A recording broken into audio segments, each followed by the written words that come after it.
जय हिंद। आज हम इस वीडियो में बात करेंगे दुनिया के एक ऐसे व्यक्ति जो पहले जासूस हुआ करते थे, फिर राष्ट्रपति बने, फिर प्रधानमंत्री बने, फिर वापस राष्ट्रपति बने और देखते ही देखते वो दुनिया के सबसे शक्तिशाली, निडर और सबसे लोकप्रिय ताकतवर नेता के रूप में उभरे। हम बात कर रहे हैं जब शीत युद्ध का दौर चल रहा था, तब रूस नहीं, सोवियत संघ रूस हुआ करता था।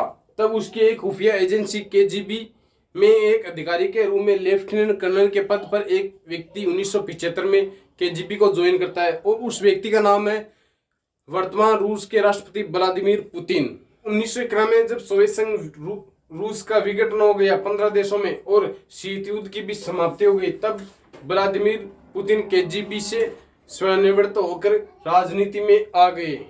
अब हम बात करते हैं व्लादिमीर पुतिन का परिचय। व्लादिमीर पुतिन का पूरा नाम है व्लादिमीरोविच पुतिन। उनका जन्म 7 अक्टूबर 1952 को सोवियत संघ रूस के लेनिनग्राद में हुआ था। वर्तमान में सेंट पीटर्सबर्ग रूस है। फिर उनकी पत्नी का नाम है ल्यूडमिला पुतिन, जो 1983 में उनसे शादी की और उसके बाद 2014 में उनका वापस तलाक हो गया। उनके 2 बेटियां भी हैं, मारिया और येकटेरिना। व्लादिमीर पुतिन का ज्यादातर समय एक जासूस के रूप में जासूसी करते हुए पूर्वी जर्मनी में बीता था। ये देखिए सोवियत संघ रूस का नक्शा, जो कि दुनिया का क्षेत्रफल की दृष्टि से सबसे बड़ा देश हुआ करता था।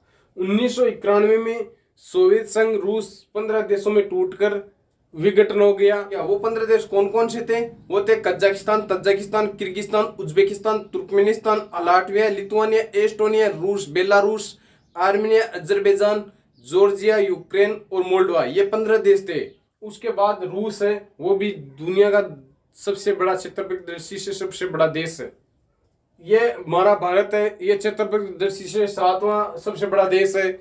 जो कि यहाँ राजस्थान में हम एक बार में जयपुर से कन्याकुमारी गया था, तब ट्रेन को 3 दिन और 3 रात लगे थे। अब आप सोचिए, अगर हम कश्मीर से कन्याकुमारी जाए तो लगभग 7 दिन और 7 रात लगते हैं। जबकि हमारा देश क्षेत्रफल की दृष्टि से विश्व में 7वां सबसे बड़ा देश है। अभी इसका कंपैरिजन आप सोवियत संघ रूस से कीजिए, जो कि विश्व का क्षेत्रफल की दृष्टि से सबसे बड़ा देश था। सोवियत संघ रूस, जो कि पूर्व से लेकर पश्चिम में भारत का एक पड़ोसी देश ही था। ये भारत का पीओके के बाद अफगानिस्तान और अफगानिस्तान से सोवियत संघ रूस की सीमा लगती थी। वर्तमान में इनसे जो टूट कर अलग देश हुए थे, उनकी सीमा लगती है तजाकिस्तान, कजाकिस्तान उनकी। अब आप सोचिए, अगर हम पूर्व से पश्चिम की ओर आए तो रूस में कितना टाइम लगेगा, और अगर सोवियत संघ रूस की बात करें तो उसमें कितना टाइम लगेगा, जबकि वो पहले 15 देशों में टूट गया था। बात 1996 में, जब रूस के राष्ट्रपति हुआ करते थे बोरिस येल्त्सिन।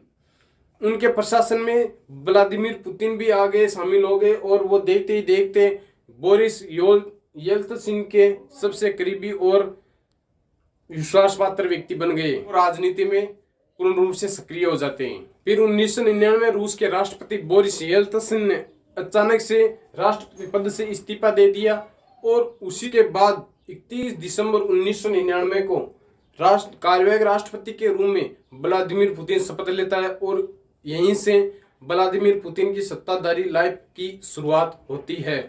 लेकिन इसी बीच एक रूस का क्षेत्र है चेचन्या, जो कि कैस्पियन सागर से लगभग 100 किलोमीटर दूर है।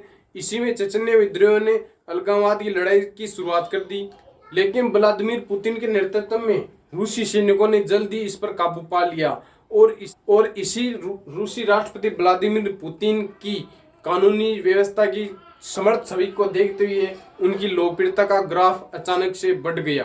के बाद कार्यवाहक राष्ट्रपति रहते हुए सन 2000 में राष्ट्रपति इलेक्शन हुए, उसमें राष्ट्रपति पुतिन को बहुमत से निर्वाचित किया गया था और वो राष्ट्रपति पद की शपथ लेता है और 4 साल के लिए राष्ट्रपति चुने जाते हैं। लेकिन इसी बीच रूस में एक ऐसी घटना हुई जिससे रूस के राष्ट्रपति व्लादिमीर पुतिन की लोकप्रियता में 4 चांद लग गए। पुतिन की लोकप्रियता 7वें आसमान पर छा गई। बात है जब 23 अक्टूबर 2002 की, जब मॉस्को के एक थिएटर में नाटक देख रहे 850 लोगों को चेचन्या उग्रवादियों ने रात 9 बजे जाकर हथियारबंद तरीके से उनको बंदी बना लिया गया। और चेचन्य विद्रोहियों ने रूसी सरकार से मांग की कि वो चेचन्य से रूसी सैनिकों को तुरंत हटाए और बिना किसी शर्त के, वरना बंदूकों को मारना स्टार्ट कर देंगे। धमकी दी गई कि कोई भी थिएटर के अंदर आने की कोशिश की तो थिएटर को बम से, विस्फोट से उड़ा दिया जाएगा। और ये घटना इतिहास में मॉस्को थिएटर और स्टेज क्राइसिस के नाम से प्रसिद्ध हुई। कोई भी ऐसी घटना जो आम लोगों को बंधक बनाया जाता है उसे स्टेज क्राइसिस के नाम से जाना जाता है। साथ ही रूसी सरकार व्लादिमीर पुतिन ने कहा कि चेचन्य विद्रोही अगर आम नागरिकों को सकुशल छोड़ दे तो हम आपको जिंदा छोड़ देंगे। और साथ ही रूसी सरकार ने चेचन्य विद्रोहियों के समक्ष अपना प्रस्ताव रखा कि वो सुरक्षित किसी दूसरे देश में निकल जाए, लेकिन चेचन्य विद्रोहियों ने इस बात को ठुकरा दिया और ज्यादा सीरियस नहीं लिया। पुतिन अक्सर कहा करते थे कि आतंकियों के सामने झुक नहीं सकते, आतंकवाद के दांत खट्टे कर देंगे। और इसी का जवाब देने के लिए पुतिन सख्त थे। इसलिए फैसला लिया गया कि ताकत का इस्तेमाल करेंगे। फिर 3 दिन बीतने के बाद यानी कि 26 अक्टूबर 2002 की बात है, सुबह 5 बजे की, जब रूसी आतंकरोधी अल्फा कमांडो ने थिएटर को चारों ओर से घेर लिया। फिर सुबह 5 बजे एयर कंडीशनिंग सिस्टम के रास्ते से जहरीली गैस भेजी गई थिएटर के अंदर। उसके बाद आतंकरोधी अल्फा कमांडोज भी थिएटर के अंदर घुसे और सारे विद्रोहियों को मारकर आम नागरिकों को सकुशल बाहर ले आए। इस प्रकार अल्फा कमांडोज का मिशन सक्सेस हुआ। इस बंधक प्रकरण में आम नागरिक भी जहरीली गैस से कुछ हताहत हुए और ज्यादातर नागरिकों के हताहत होने के बावजूद भी रूसी राष्ट्रपति व्लादिमीर पुतिन की लोकप्रियता में 4 चांद लग गए। सैकड़ों लोगों की जान बचाई। हमें गर्व है कि रूस ने घुटने नहीं टेके। और साथ ही रूसी जनता ने भी इस कामयाबी के लिए रूसी राष्ट्रपति पुतिन को ही पूरा श्रेय दे रही थी। और इस बंधक कांड ने पूरी दुनिया को अपनी ओर आकर्षित कर लिया। ध्यान रहे, इस बंधक प्रकरण कांड से 1 साल पहले यानी कि 2001 में 9/11 की घटना अमेरिका में हुई थी, जिसने पूरी दुनिया को दहला दिया और उससे अमेरिका की छवि भी काफी कमजोर हो गई थी। इसलिए रूस का बंधक प्रकरण कांड से निपटना रूसी राष्ट्रपति व्लादिमीर पुतिन को एक ताकतवर नेता के रूप में विश्व में स्थापित किया। पुतिन की लोकप्रियता चरम पर थी। रूस एक बार फिर बड़ा खिलाड़ी बन गया और पुतिन का सिक्का जम गया और पुतिन के सख्त मिजाज पर दुनिया ने तालियां बजाकर उसका स्वागत किया। इससे साफ जाहिर हो गया कि सख्त मिजाज वाला पुतिन कभी भी किसी धमकी के आगे नहीं डरेगा और न ही कभी पुतिन को कोई ब्लैकमेल कर सकता है। उसके बाद दूसरी बार 2004 में राष्ट्रपति चुनाव में राष्ट्रपति व्लादिमीर पुतिन दूसरी बार जीतकर अच्छे बहुमत के साथ रूस में दूसरी बार सरकार बनाई और राष्ट्रपति बन गए। पुतिन ने अपने दूसरे कार्यकाल में रूस में बहुत प्रगति की और अमेरिका और यूरोप को सीधी चुनौती देने लगा। साथ ही अफगानिस्तान, सीरिया जैसे कई दुनिया के कई हिस्सों में अपनी मौजूदगी स्थापित की। लेकिन अब पुतिन के सामने छोटी सी समस्या आ गई कि रूसी संविधान के अनुसार कोई भी व्यक्ति लगातार तीसरी बार राष्ट्रपति का चुनाव नहीं लड़ सकता और न ही राष्ट्रपति बन सकता। 2008 में राष्ट्रपति चुनाव है जिसमें दिमित्र मेदवेदेव ने राष्ट्रपति चुनाव जीता और व्लादिमीर पुतिन को प्रधानमंत्री के रूप में नियुक्त किया। और इसी कार्यावधि में 2011 में राष्ट्रपति का कार्यकाल 4 वर्ष से बढ़ाकर 6 वर्ष का कार्यकाल कर दिया गया। फिर 2012 में फिर राष्ट्रपति चुनाव होने थे रूस में। उसके लिए पुतिन ने अपने आप को राष्ट्रपति चुनाव लड़ने की घोषणा की। इस पुतिन की इस महत्वाकांक्षी के लिए रूस के कई बड़े शहरों में प्रदर्शन भी हुए, लेकिन इसके बावजूद भी 2012 में राष्ट्रपति का चुनाव जीतकर रूस के राष्ट्रपति के रूप में तीसरी बार राष्ट्रपति पद की शपथ ली और 2018 तक पूरा 6 वर्ष का कार्यकाल भी पूरा किया। उसके बाद 2012 में राष्ट्रपति बनने के बाद 6 जून 2013 को राष्ट्रपति पुतिन और उसकी पत्नी ल्यूडमिला ने शादी टूटने की घोषणा कर दी और दोनों अलग हो गए। और इत्तेफाक देखिए, जिस व्यक्ति ने शादी नहीं की या फिर जो व्यक्ति अपनी पत्नी से दूर रहा वो दुनिया के लिए खास व्यक्ति बन गया। चाहे हमारे प्रधानमंत्री नरेंद्र मोदी जी को देख लीजिए और चाहे भूतपूर्व प्रधानमंत्री अटल बिहारी वाजपेयी को देख लीजिए, चाहे योगी आदित्यनाथ जी को देख लीजिए और चाहे तो हमारे भूतपूर्व राष्ट्रपति मिसाइल मैन अब्दुल कलाम आजाद जी को देख लीजिए। यानी जो जो व्यक्ति अपनी पत्नी से नहीं डरा वो दुनिया के किसी भी डर से नहीं डरा।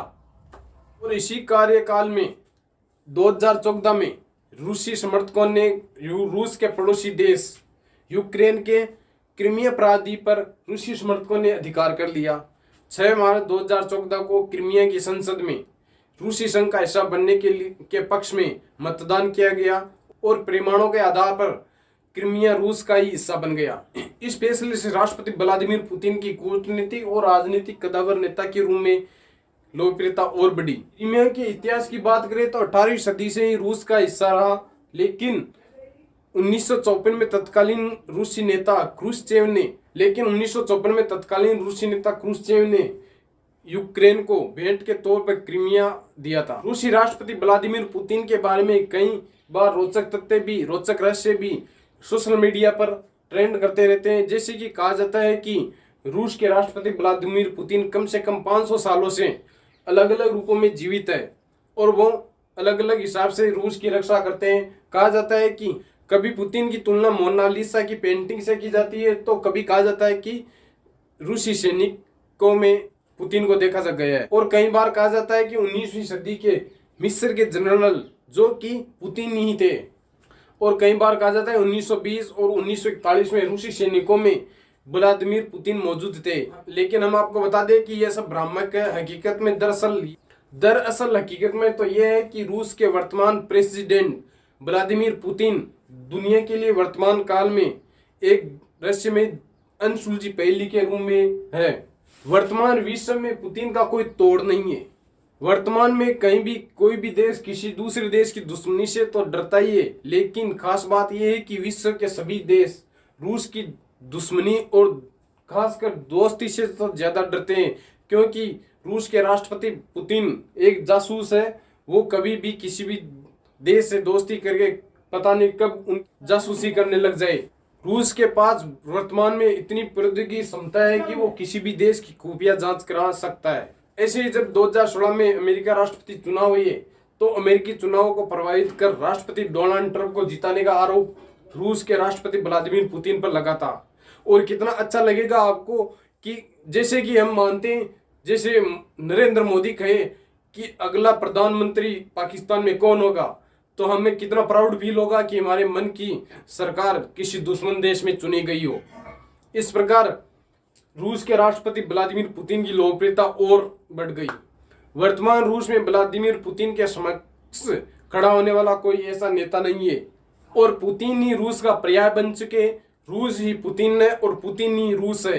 एक ऐसा समय इंडिया में भी आया था जब कहा जाता था कि India is Indira is India, और तब इंडिया की प्रधानमंत्री इंदिरा गांधी हुआ करती थी। तब वो सबसे लोकप्रिय नेता थी इंडिया में, और अमेरिका भी उसे इंडिया की आयरलैंड कहा करते थे। रूस के वर्तमान राष्ट्रपति व्लादिमीर पुतिन 2018 में चौथी बार रूस का राष्ट्रपति बनकर 76% वोटों के साथ सत्ता में आए थे। वो वर्तमान में 2024 तक 6 वर्ष का कार्यकाल की पूर्ति कर रहे हैं। लेकिन 1993 के संविधान के अनुसार राष्ट्रपति पुतिन लगातार तीसरी बार राष्ट्रपति चुनाव के लिए खड़े नहीं हो सकते।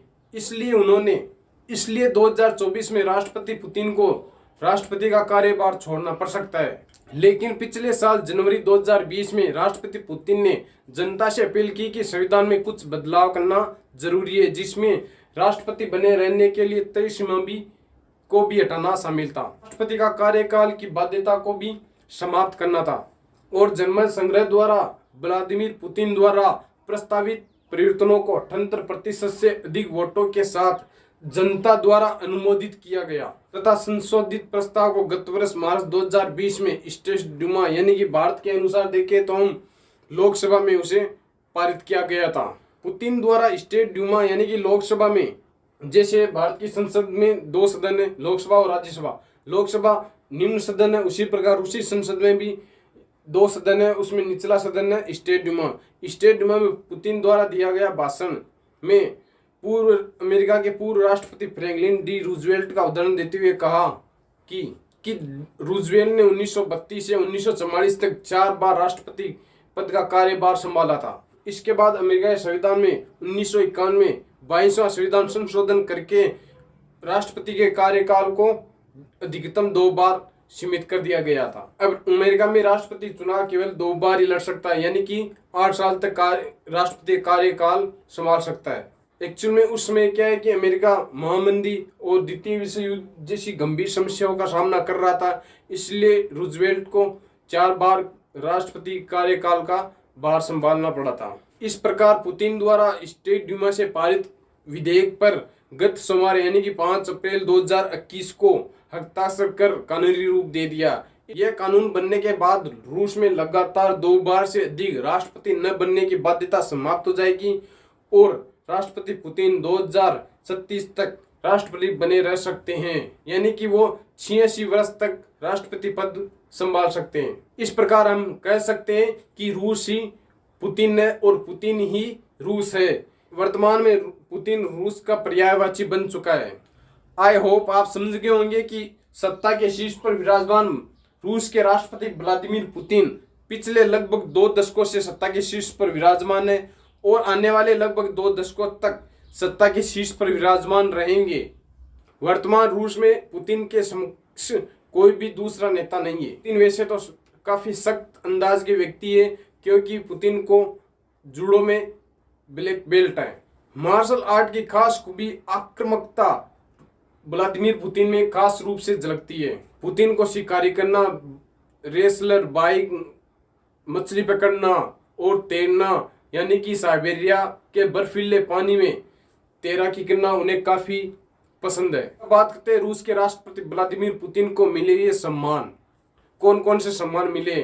पुतिन को फ्रांस का सर्वोच्च नागरिक सम्मान लीजन ऑफ द ऑनर से सम्मानित किया गया 2006 में। टाइम पत्रिका ने 2007 में पर्सन ऑफ द ईयर चुना गया था। सऊदी अरब का शीर्ष सम्मान किंग अब्दुल अजीज सम्मान से सम्मानित किया गया था। संयुक्त अरब अमीरात का शीर्ष सम्मान ऑर्डर ऑफ द जायद सम्मान से सम्मानित किया। 2011 में किर्गिस्तान की एक सर्वोच्च चोटी का नाम व्लादिमीर पुतिन रखा गया था। चीन इंटरनेशनल पीस रिसर्च सेंटर ने किम्पिशन शांति पुरस्कार से सम्मानित किया गया था। 2011 में बेलग्रेड यूनिवर्सिटी ने पुतिन डॉक्टरेट की मानद उपाधि से सम्मानित किया गया था। आई होप आपको ऑल टोटल जानकारी समझ में आएगी। कितनी समझ में आई कमेंट करके बता दीजिए। मिलते हैं नेक्स्ट अपडेट के साथ, तब तक के लिए जय हिंद।